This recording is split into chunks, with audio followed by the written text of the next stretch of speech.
Kemudian New Mind memahami apa yang namanya geopolitik. Geopolitik adalah sebuah kekuatan geografi dari negara kita untuk kekuatan berpolitik terhadap negara-negara lain.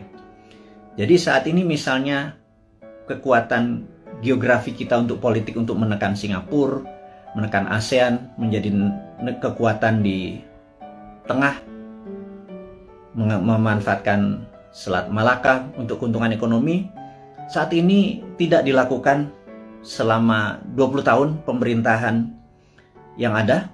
Kenapa saya sebut 20 tahun? Karena 20 tahun adalah ukuran yang harus kita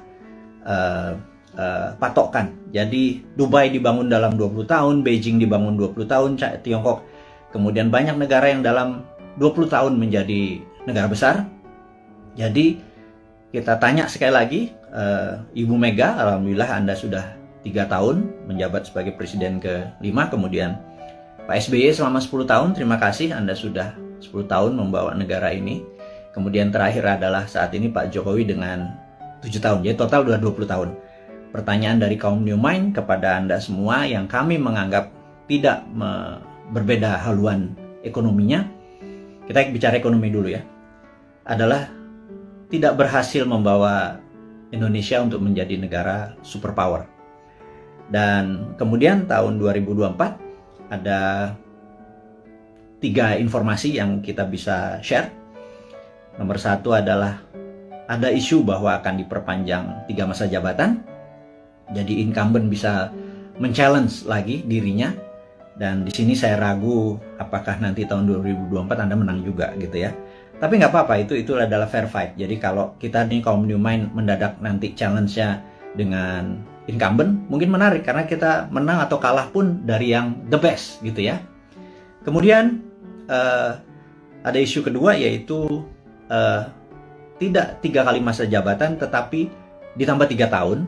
Seperti halnya waktu itu FDR, Franklin Delano Roosevelt, karena Perang Dunia Kedua terjadi di Amerika, dia harus memperpanjang jadi 4 kali. Jadi satu-satunya presiden yang 4 kali masa jabatan dikarenakan di-extend jabatannya. Jadi minta di-extend 3 tahun karena mungkin tahun 2020, 2021, 2022 masa pandemi ini tidak perform, jadi minta jabatan 3 tahun.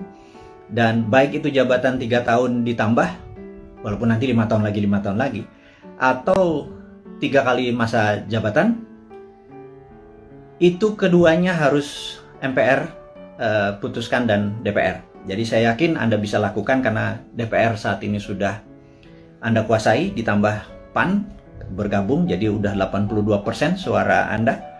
Pasti Anda bisa ubah ini semua semau-mau dan sependapat Anda. Nggak apa-apa, itu free fight, itu pasar bebas, itu adalah demokrasi, kita nggak perlu marah. Selama ini adalah kemufakatan dari beberapa pejabat di atas sana. Jadi selama kita bisa bertanding nanti di 2024, ya kita nggak apa-apa juga mau itu 3 kali masa jabatan.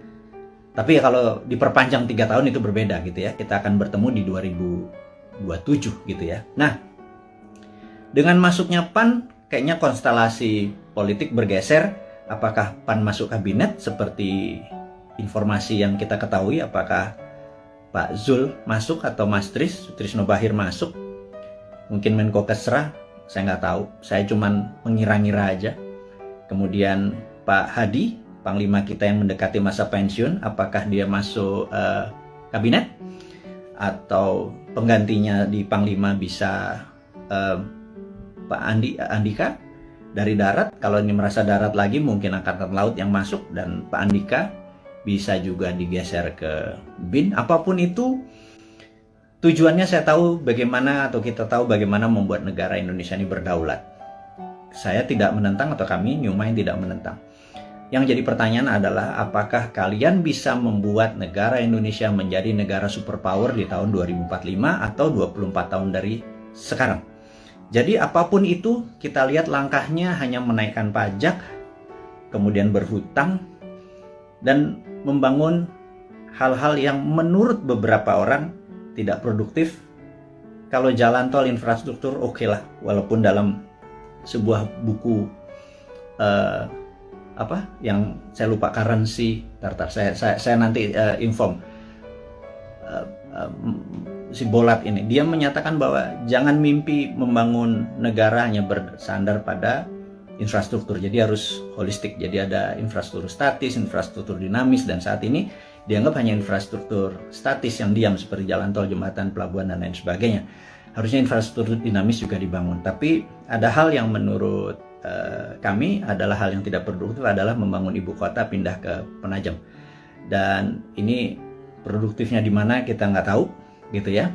Tapi yang jelas itu bukan hal yang penting, karena bagi orang seperti saya atau kaum New Mind ini yang sangat percaya pada kedaulatan sebuah bangsa, Penajam itu sangat lemah sekali jika ada serangan dari negara lain.